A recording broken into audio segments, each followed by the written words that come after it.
get different perspectives on the river, though. So what I ended up doing here is lying down on my stomach in the water with my camera on the tripod just about 2 inches above the level of the water, getting a picture of this little riffle there on the Delaware.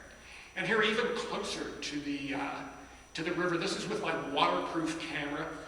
On the New River, one of the biggest rapids in the east, Middle Keeney's Rapid in the New River Gorge. Got my waterproof camera strapped around my neck, put my life jacket on, jumped off a big rock into the river, swam out through this enormous eddy to the edge of the rapid, where I was taking pictures, sometimes underwater, sometimes over, sometimes half and half, like this picture, until a raft with 12 paddlers in it came steaming through the rapid, almost ran me over. I heard a woman, as they went by, I heard a woman in the back of the boat yell, "There's a head in the water over there."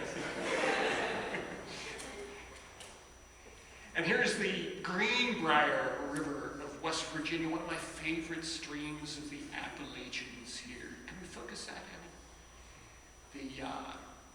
Talk about watershed consciousness. I camped right at this site. I couldn't get further away from the stream because of poison ivy. So I camped on this little grassy swatch right in the foreground here. And I was unaware of it, but there were enormous thunderstorms that night, far upstream in the watershed. So I went to bed thinking everything was quiet and peaceful. Noticed that little island in the middle, one with the roots kind of sticking out of it. Here, this is the scene the very next morning. That little tuft of grass is that island. But all of this happened in the night. The way I found out about it was probably 4 a.m. There wasn't daylight yet, but I was there in my tent on my air mattress, suddenly feeling like I was back on the ocean, the Pacific, where I lived, on the coast of Oregon. Had this floating sensation. Looked out the window, and here the river was totally flooding me off my campsite. I evacuated real quickly.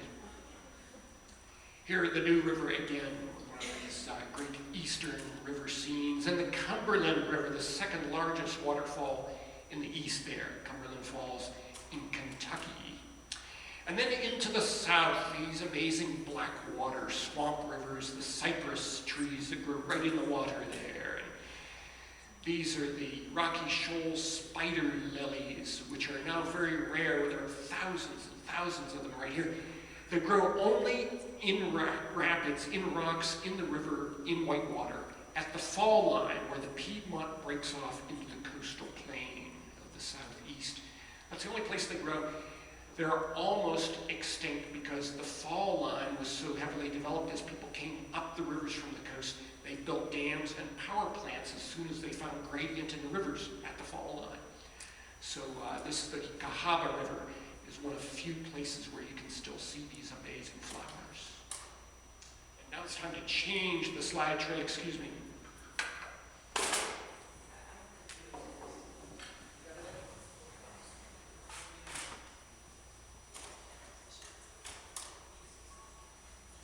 This is the dying art of changing the slide trail. This is a most impressive slide. Terrific, thank you, dear. Oops, I didn't mean to do that. There we go. Yeah, these beautiful black water swamp rivers. I waded into these waters to take pictures, but first I looked real closely for water moccasins. A very venomous, large, somewhat aggressive snake of the southeast. I was duly freaked by cottonmouth moccasins. I saw a few.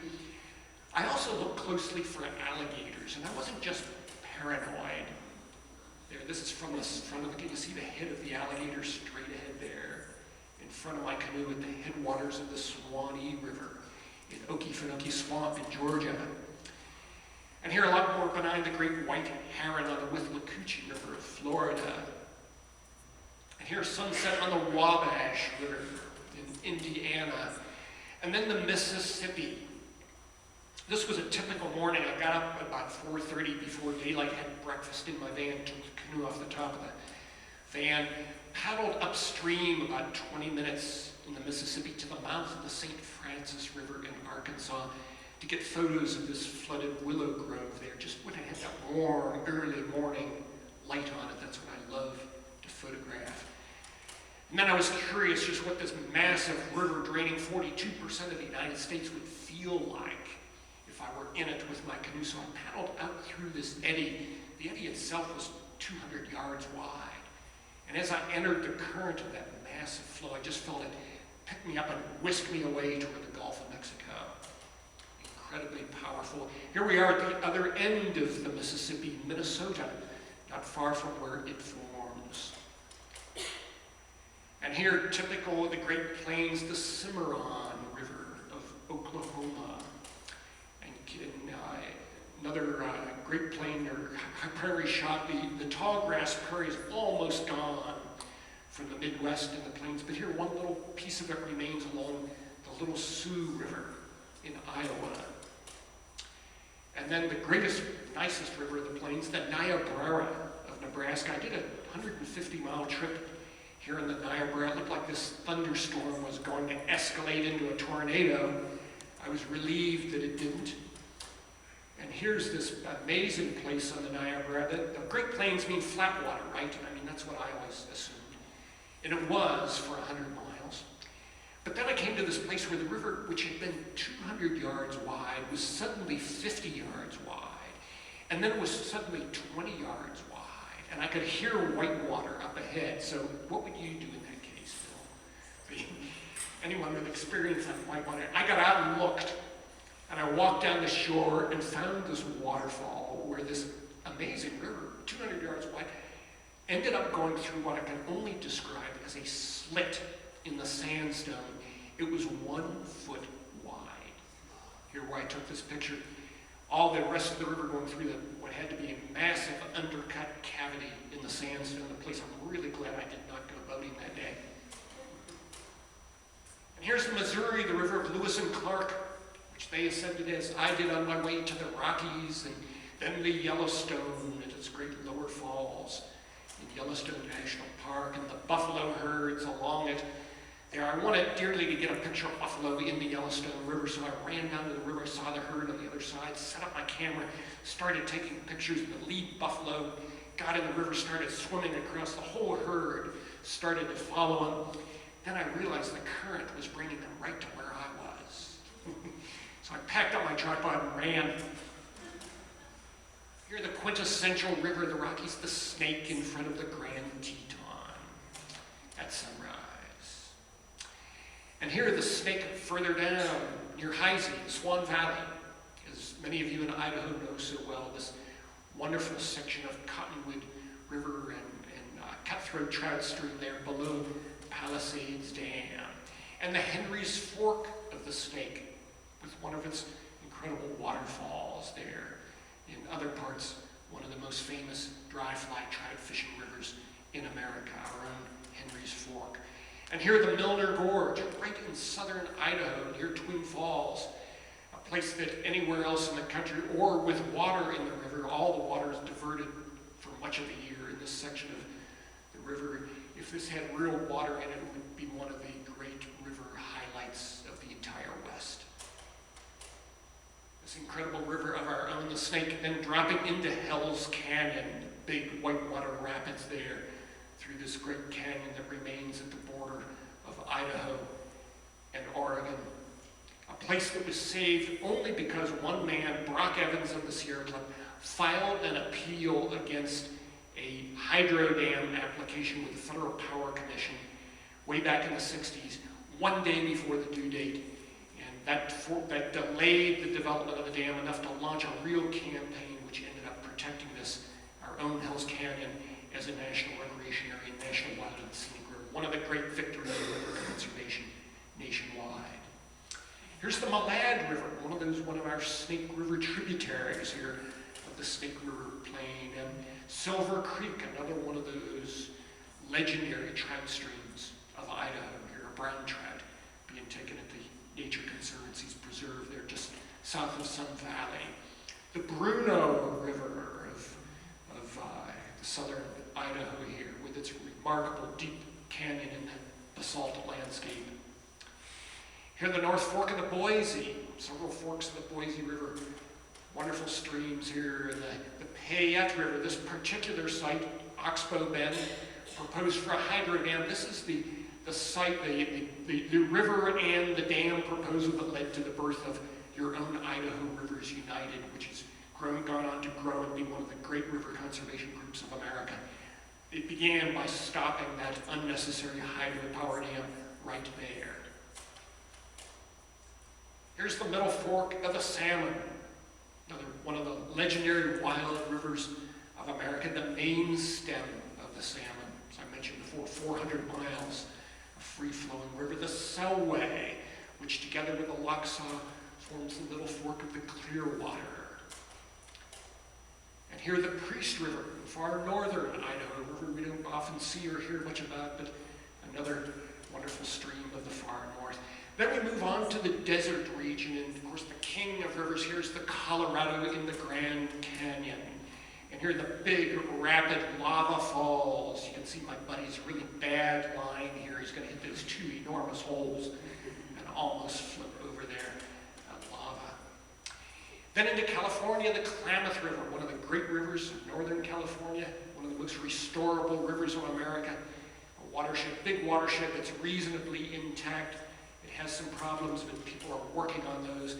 The Columbia, fourth largest river in America here, below Bonneville Dam as it eases out in its tidal zone past Portland toward the Pacific. Then up into the Olympic Peninsula of Washington, where it rains 100, 200, 300 inches a year. I photographed under an umbrella there at the Solduck River and its waterfall. And Alaska, where 30% of the fresh water in America flows.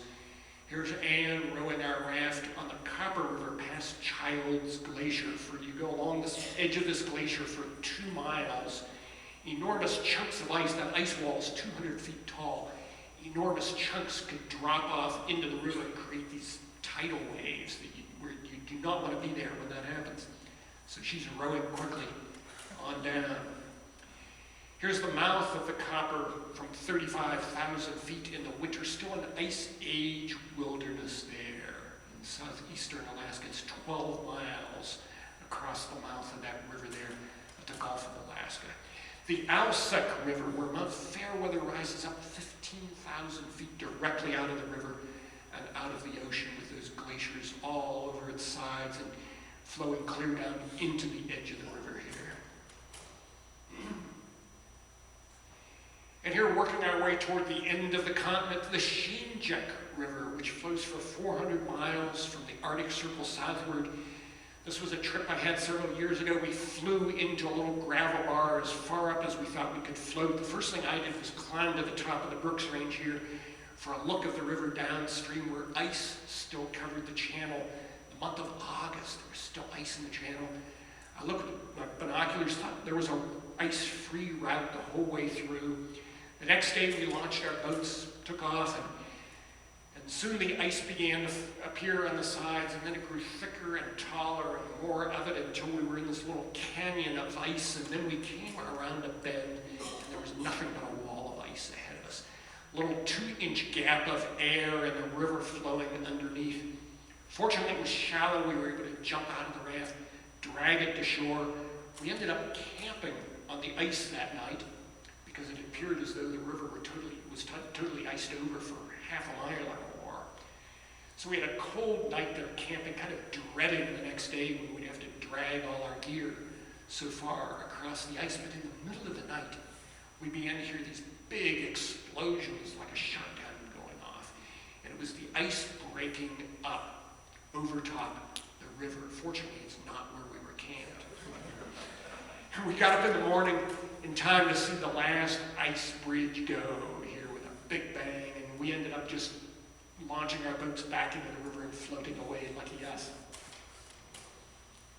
The Alaska rivers are full of surprises. Here's a northern wolf with a doll sheep that the pack has killed right in the channel of the Toklat River.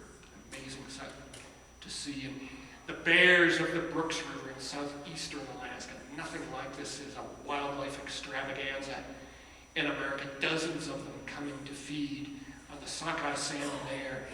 where you can still see these fish in semi-solid masses, thousands at a time, just the way they used to be on our own Salmon River. And I've been writing about the Salmon River and the Snake and our own rivers down here for years, and writing about this abundance, this remarkable abundance that we used to have.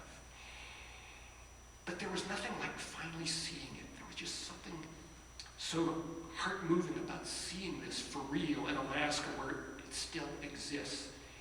And just that vision of the abundance was just made me think about what we have here, what we once had, what we now have, what we could have again if we can prevail in the conservation campaigns that we have to try to bring these great fish back to our own rivers in Idaho. Ann and I watched the bears there for 3 days catching fish, and we watched them feeding the fish to their cubs, and we even got chased by a bear at one point. We watched them fighting each other over the choice fishing spots on the river. It was a wonderful time to see all of that. Then for the final trip here, we went even further north to the Kungakut River, a river that flows north into the Arctic Ocean. The entire river flows through the Arctic National Wildlife Refuge.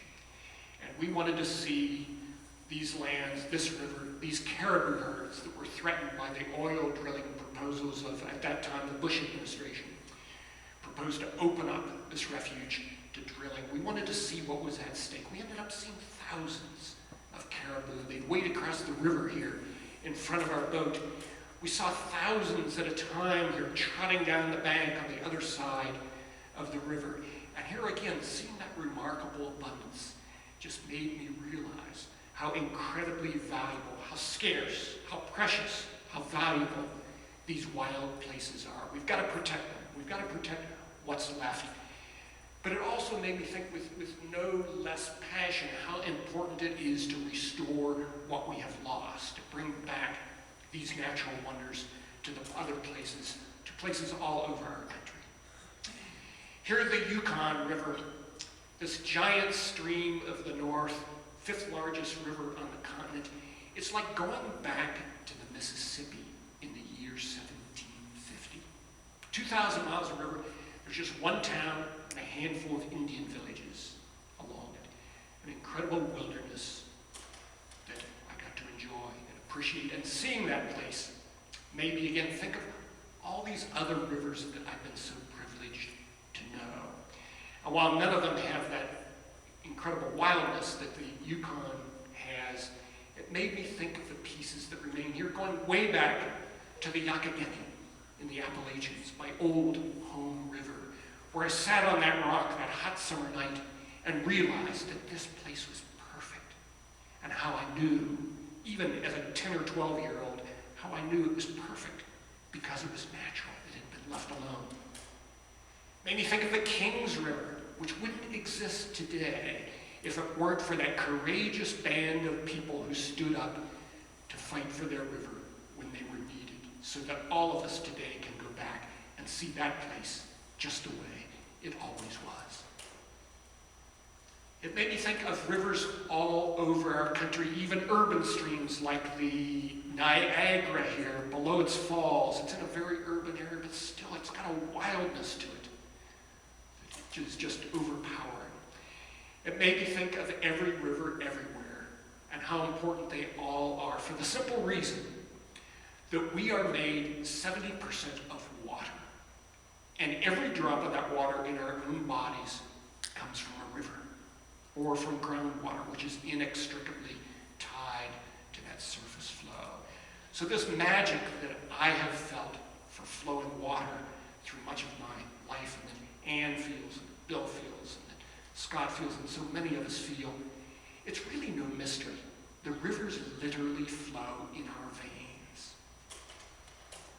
And here finally, another river of my youth. This is Slippery Rock Creek in Pennsylvania, another one of the rivers where I learned to canoe, and this big wave here right in front of us picked me up in my canoe and whisked me away to that great unknown that I wanted to learn about. A path that took me to all of these rivers and to our richness of life.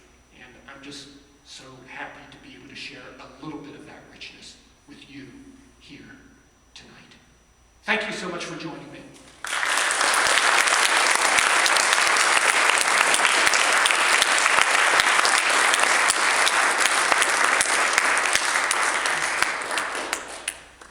Scott, if we have any time, I'd love to hear if there are a question or two. Can we have 5 minutes for that, perhaps? Anyone like to say something about any of this? What's the status in Idaho yet? Bald Eagle Bay in Boise about a month ago with the latest mining proposals that I had some there's an organization I'm starting. Idaho Rivers United. What's the status? The latest mining proposal where, Jim? Sort of northeast of Boise, there's somewhere in that area. There's some middle I haven't heard of. Yeah. Bill, help me. Bill Sedevy, the executive director of Idaho Rivers United. Sorry. He's asking about the proposed Kumo mine up in the headwaters of the Boise River Basin. It will be the largest open pit. I believe it's molybdenum. I can't remember. Molybdenum. Molybdenum. And just recently, the Forest Service granted exploratory permits and to do core drillings and find out more of what's there. And I think nobody may know this, but I think we decided to appeal that decision. So we're still fighting that. Boise headwaters are very important to all of us here in the valley. If that concerns you, check with Idaho Rivers United. Join Idaho Rivers United. Thank you, Bill.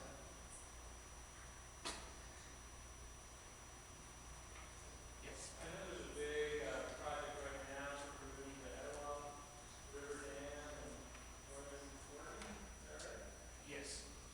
The Elwha River, yes. 3 dams. I'm wondering if you've Yeah, this is very exciting. Many of you have probably heard that dams are being removed today. You know, when I did this odyssey photographing sites to be flooded in the 70s and 80s, you know, we were just turning around the effort to build hundreds more. We never dreamed that we'd actually be taking so many down. But since in the last 10, 15 years, hundreds of old, archaic, worthless, dangerous usually dams have been removed. And the biggest dam removal proposal yet is on the Elwha River of the Olympic Peninsula of Washington. Once a fabulous salmon fishery, and it will be again, because those 3 dams, and a couple of them are 200 feet tall, they're major dams, are being removed starting this fall. It's been in process for 20 years. You know, we thought this was going to happen 10 years ago. Delays, political interference. But finally, agreement's been reached, the money is there. The deconstruction of these dams is going to begin this fall. It's an extremely exciting thing. You know, the 4 Snake River dams are bigger yet. You know, they're newer, they actually do produce hydropower. It's a tougher case, but you know, that's kind of the next step up here on what we might be able to do in river restoration. And also, of course, much more to be gained because we have the whole Columbia River and Salmon River fishery to be gained there, which is, of course, way bigger than the Elwha River. But it's a landmark case of river restoration about to happen this year. Gives me hope. Yes, sir. What about the issue in removing dams about, dozens of years of sediments that build up in those dams? What are the issues of dealing with those sediments? That can be a problem, such as on the upper Boise River, the upper South Fork and Middle Fork of the Boise, you know, where there's some old hard rock mining waste in the sediment. And so there can be toxic sediments in the silt behind the dams that, if released, would have effects downstream. And in all of these major dam removals, I think great care is being taken to get samples of that sediment, see what's in it. If it is really bad, you know, often they're not proceeding with the removal because better just to let it be. Of course, the ideal thing would be to drain the water, excavate the toxic material, dispose of it properly. That's extremely expensive. So lacking the money for that, in some cases, they just leave the dam. B, that, that's not really a good solution because that dam's going to break someday, and then there'll be an uncontrolled release of toxins. But that is an issue, but not very often. As I said, there are hundreds of these dams being removed, and it's really never been there's never been negative fallout because of that problem. So I think I think the people in charge know to take care of that issue for the most part. Two-part question. Number one, can you talk a little bit about wild and scenic designation? Sure. What does that actually protect, and why is that so important for rivers? And then also, how in the world did it only take a year to get something through Congress?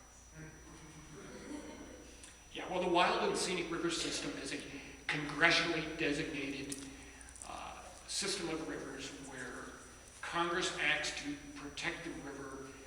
There are about 250 of these nationwide. Now it started out with 12, including the Middle Fork of the Sam and Selway and Loxaw. There are now about 250. It means that the federal government cannot do anything that would damage the river, such as build or license a dam. It also means that if it's federal land, Forest Service, BLM, Park Service, a corridor along the river will be protected more or less. More if it's designated in a wild category, less if it's scenic or recreational. But always a greater level of protection than if it's not designated. It encourages but does not require local land use regulation. You can't really do that, but it encourages that. And so hopefully there'll be less floodplain development and stuff like that.